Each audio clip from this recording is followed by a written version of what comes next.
Hi, I'm Manny Fitzsimmons. I'm your Washington Realtors legal hotline lawyer, and today's video is another in our series entitled Real Estate Fundamentals You Should Know.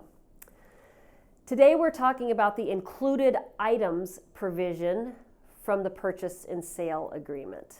And on the face of the purchase and sale agreement, whether it's Form 21 or Form 28, whichever residential purchase and sale agreement you're using, there's a space on the front of the agreement where you identify personal property items that will be included with the sale. So included at no additional charge, all incorporated within the purchase price, but seller is agreeing to leave these items in the home at the time of closing. And there are check boxes, for example, for items such as a refrigerator, washer, dryer, attached televisions, etc. Supplementing that provision on the face of the Form 21 is a boilerplate provision farther back in the agreement entitled Included Items. The two paragraphs, of course, supplement one another, and so as we talk about this today, I'm actually talking about both provisions at the same time. If there's an important distinction to be made, I'll make that for you. What's critical for every broker to understand going into the drafting of buyer's offer is that no personal property is included in the sale of the real estate unless it is actually identified and included in the purchase and sale agreement. Regardless of whether the MLS printout listed the item of personal property as an item that the seller is willing to leave. For example, the MLS printout may say washer and dryer, meaning that the seller is willing to leave the washer and dryer presently located in the property on site at closing. The MLS printout is only an offer from seller. If buyer does not accept that offer by including the washer and dryer in the purchase and sale agreement, then seller has no obligation to leave the washer and dryer with the property at the time of buyer's possession. So buyer brokers, if your buyer goes through property, sees a washer and dryer, for example, and knows that it would be important to them to have it left on site at closing, then buyer brokers, you must check the box that says washer dryer.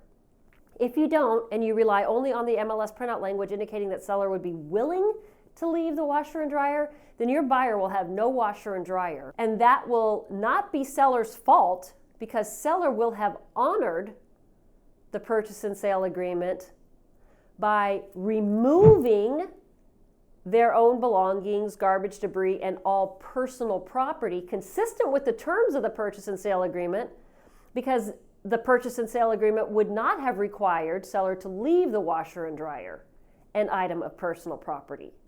So please understand, buyer brokers, it's absolutely imperative that if your client wants a piece of personal property that's currently on site, then you have to identify that personal property in the purchase and sale agreement, or seller not only has no obligation to leave it, seller really can't leave it.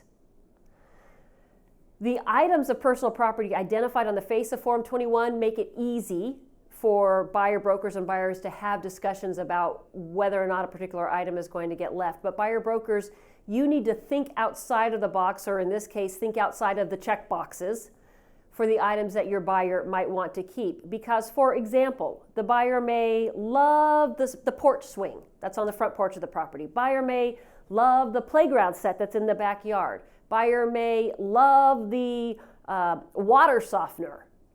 And all of these items might be personal property items.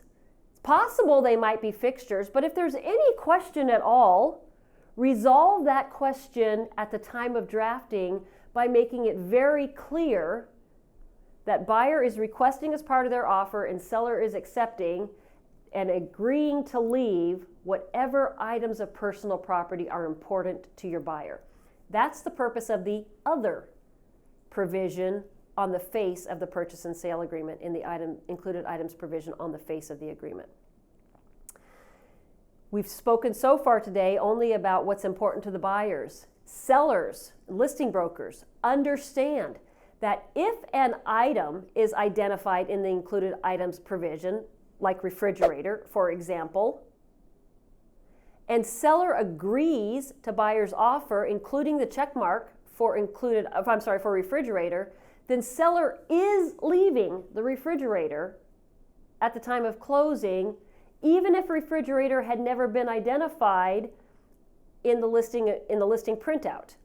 Even if seller had specifically said refrigerator is not staying, even if seller had posted a gigantic sign on the refrigerator that said the refrigerator is not staying.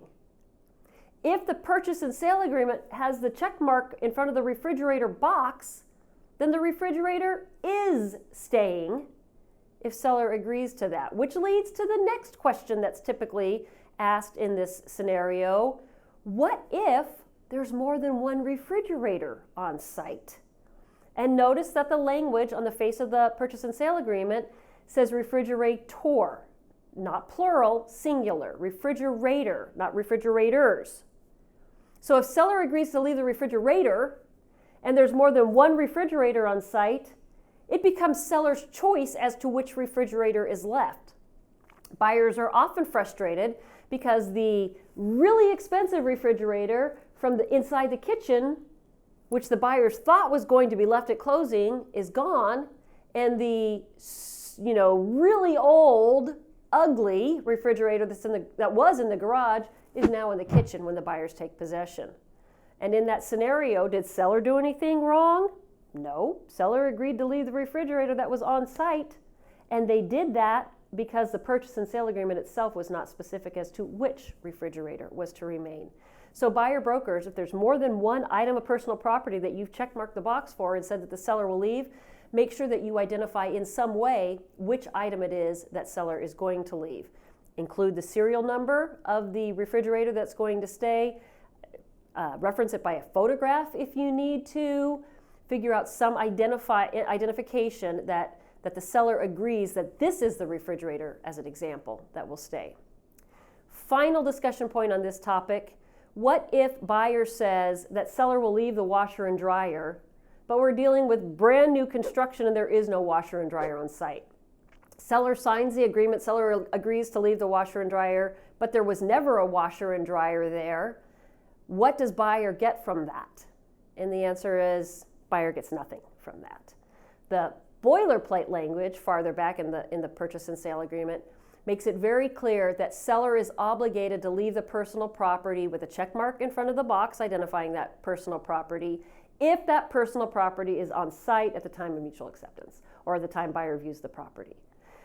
If there was never a washer and dryer there, seller is not obligated to now go out and purchase a washer and dryer for buyer simply because the washer and dryer box was marked. If buyer wants seller to purchase a washer and dryer for buyer prior to closing, buyer is going to have to include that as a separate obligation for seller. Seller agrees to purchase a washer and dryer for buyer, and you're going to need a lot more detail than that because you're going to have to identify the make, the model, the color, etc., so that the seller knows exactly what it is they're agreeing to purchase for the buyer. If you have questions on the included items provision or anything else with respect to Washington real estate law, send an email to me, legalhotline@warealtor.org. Thank you for being a Washington Realtors member.